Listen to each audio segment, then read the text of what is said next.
ममता जी ने जो बांग्लादेश से घुसपैठिए को वहाँ आश्रय दिया है, हम लोग अगर क्षमता में आएगा तो तुरंत उसका ऊपर कार्रवाई करके जो बांग्लादेशी है उसको इंडिया से हम लोग भगा देंगे। सर, अभी तो वहाँ पे बंगाल में चुनाव चल रहे, क्या लग रहा है आपको वहाँ पे बीजेपी का कमल खिलेगा? 100% वहाँ बीजेपी का कमल खिलेगा इस साल। मगर जिस तरह वहाँ पे आरोप लगा रहे, और कोरोना महामारी की भी अगर हम बात करें, जहाँ पे चुनाव है वहाँ पे कोरोना नहीं, और जहाँ चुनाव नहीं वहाँ पे कोरोना, इस पर आप क्या? देखिए, चुनाव में तो कोरोना तो है, नहीं बोले, लेकिन चुनाव तो लड़ना है, इसलिए कोरोना का साथ मुकाबला करके हम लोग लड़ रहे हैं। क्योंकि अभी हमारा देश का प्रधानमंत्री जी जा रहा है, तो 2-5 आदमी को हम तो दिखाएगा तो आप जैसे मीडिएटर बोलेगा देखो बीजेपी का कोई कार्यकर्ता नहीं मान जाता है। अभी जा होगा ऊपर वाला देख लेगा। जिस तरह वहाँ पे बीजेपी कार्यकर, उस पर आप किसको दोषी मानते हैं? वो तो आतंकवादियों को या जो वहाँ की मौजूदा सरकार को हम दोषी ठहरा रहे हैं, क्योंकि उसी ने ही तो आतंकवाद को आश्रय दे रहा है। क्योंकि आप लोगों को मालूम है, बंगाल में जो मुर्शिदाबाद डिस्ट्रिक्ट है वहाँ से रानीनगर या जोलंगी बोल के 2 असेंबली है, वहाँ से कुछ अभी उसको कौन सा मैं बोलूँ, बांग्लादेश का जो जंगी संगठन है। अगर कमल बंगाल में खिलता है तो आतंकवादी खत्म होंगे? 100% खत्म होगा। ये जो गोपनीयता इस चीज़ में रखी गई है, रोड मैप बना लिया गया है। जैसे मेरी कुछ उच्च अधिकारियों से, रक्षा मंत्रालय से मेरी बातचीत चली है, तो रोड मैप बन चुका है। कोई दिन चल रहा है, यानी कहते हैं ना, उल्टी गिनती शुरू हो चुकी है। जैसे सैटेलाइट चलता है, आपको कभी भी किसी पल खबर मिलेगी कि आतंकवाद पे जो आपने देखा था पीओके में हमारे सैनिकों ने, कमांडो ने घुस करके हमला किया था, उसी तरीके से बड़ा भीषण इनके ऊपर ऐसा आक्रमण होगा कि पूरी तरह सफाया हमारी जो सेनाएं हैं उन 23 पैरामिलिट्री कमांडो का बदला लेकर के वापसी सकुशल लौटेंगे। लेकिन अभी तक कोई कार्रवाई नहीं। अभी आप देखिए, वर्मा भूटान जो हमारे पड़ोसी देश थे, वहां घुस के भी एक और सर्जिकल स्ट्राइक करती भारतीय सेनाओं ने, घर में घुस के मारा था, और इनका भी बदला बहुत जल्द से जल्द लिया जाएगा। नक्सलवाद पे कार्रवाई क्यों नहीं होती? नक्सलवाद पे हुई है। मैं आपको फिर बताना चाहता हूँ, जो पिछले साल जो नक्सलवाद पे जो पीओके के बाद जो हमला किया था, वो वहां जाके बकायदा उनके कैंपों को ध्वस्त किया गया था दूसरे देश की राजधानी, उसमें जाकर के माननीय राजनाथ सिंह जी ने इसका खुलासा भी किया था। वो आतंकवाद है? नहीं, नक्सलवाद पे किया था। उधर नक्सलवाद पे हमला किया था, पीओके में अलग हुआ था, उसके बाद तुरंत बाद ही नक्सलियों पे हमला किया गया था। ये 22 जवानों की जो 23 जो है, उनके लिए अब आप आगे क्या? ये सरकार है, सरकार की पॉलिसी है, उन्होंने अपना रोड मैप बना लिया है, और जल्दी आप ही लोगों को सूचना मिलेगी कि उन पे बहुत भीषण हमला किया गया है। और हम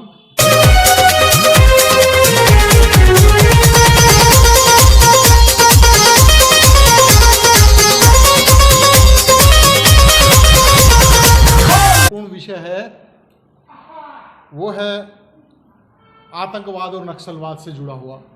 आज जैसा आपने देखा कि हमारे सीआरपीएफ के 23 पैरामिलिट्री कमांडो, उनको शहीद कर दिया गया, मौत के घाट उतार दिया गया नक्सलियों द्वारा। तो ये आतंकवाद अपने आप नहीं हुई, इसको हमारे पड़ोसी परोस रहे हैं। आज जैसा कि हमारे जम्मू के जो पैरामिलिट्री कमांडो हैं, रामेश्वर मनहाजी, उनको छुड़ाने के लिए, नक्सलियों से मुक्त कराने के लिए देश के चाणक्य ने साबित कर दिया अपनी रणनीति को, और अपनी जो उनकी जो तेज बुद्धि है, श्री केंद्रीय मंत्री जी अमित शाह जी, उनको हम और पूरा देश एक दूसरा चाणक्य के रूप में जानता है। और उनकी जो कूटनीति है, विदेश नीति है, और जो रक्षा नीति है, बहुत मजबूत है। उन्होंने अपनी बात का आज लोहा मनाया। रामेश्वर जो मनहाज जी हैं कमांडो सीआरपीएफ के, उनको सकुशल लेके आए, और अपने आज 1-2 रोज में अपने घर जम्मू में हमारे वो आने वाले हैं। तो मैं बता देना चाहता हूं कि जम्मू कश्मीर में ये आतंकवाद को हमारे जो पड़ोसी परोस रहे हैं, पाकिस्तान परोस रहा है, और जो पूर्वोत्तर राज्यों के अंदर जो नक्सलवाद है, इसको हमारे जो पड़ोसी है दूसरा चाइना, क्योंकि इन लोगों के बूते की बात नहीं है भारत से सामने आकर के युद्ध लड़ने की। ये छद्म युद्ध लड़ते हैं, पीठ के पीछे वार करते हैं और हमारी जमीनों पे कब्जा करते हैं। भारत की कभी भी पड़ोसी राज्यों के ऊपर अपने पड़ोसियों की जमीन हथियाने की कभी मंशा नहीं रही, लेकिन चाइना और पाकिस्तान हमेशा ही दूसरों की जमीनों पे कब्जा करते हैं। अभी हाल ही में उनके विदेश मंत्री का बयान आया कि हम शांति चाहते हैं। अगर वाकई में शांति चाहते हैं तो पीओके को छोड़ दें, जो उनके कब्जे वाला पाकिस्तान है उसको मुक्त करें, तब हम देखेंगे ना उसकी कथनी और करनी में कितना फर्क है। लेकिन ये लोग गिरगिट की तरह रंग बदलते हैं, चाइना और पाकिस्तान। आज इन्हों की बदौलत है कि 3 राज्यों में आतंकवाद पूरी तरह जो इन्होंने फैलाया था आज दम तोड़ने पे है। जम्मू कश्मीर का आतंकवाद अंतिम सांसें गिन रहा है।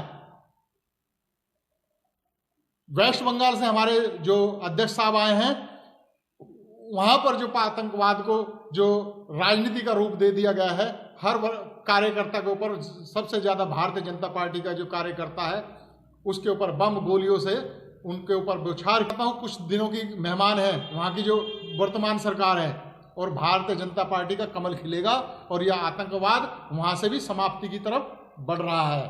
और रही नक्सलवाद की, तो हमारे जो 3 ऐसे देश के महान नेता हैं, माननीय प्रधानमंत्री जी, रक्षा मंत्री जी राजनाथ सिंह जी, प्रधानमंत्री नरेंद्र मोदी जी और हमारे चाणक्य कहे जाने वाले अमित शाह जी, तो ये त्रिदेव की तरह इस आतंकवाद को पूरी तरह खत्म करके दम लेंगे। और जल्दी आपको सुनने को मिलेगा आपके चैनल के माध्यम से कि इस नक्सलवाद पे पुलवामा के संकट को हर लेते नहीं देर लगाते।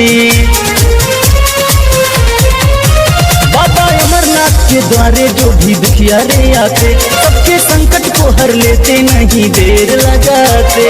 फिर ना उनको इस दुनिया में डरा सके कोई भय। हमारे चंदेल जी अध्यक्ष हैं अमरनाथ यात्रा के, ये बहुत ही अच्छा काम कर रहे हैं कि यात्रा सुरक्षित हो। इनका दिशा निर्देश से जो भी इनका वहाँ देख रेख है, सब इंतजाम कर रहे हैं।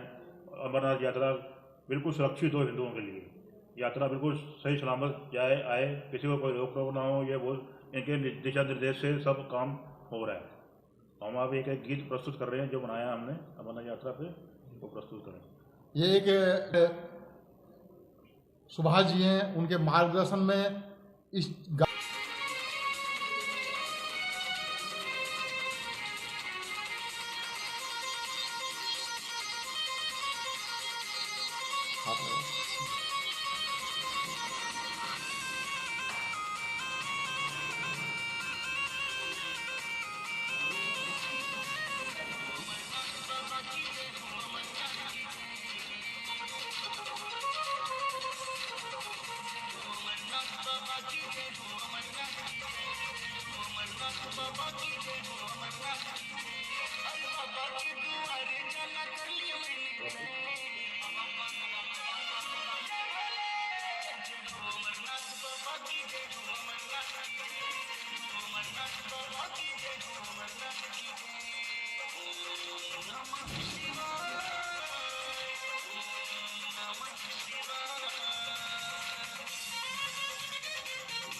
बहुत बहुत धन्यवाद।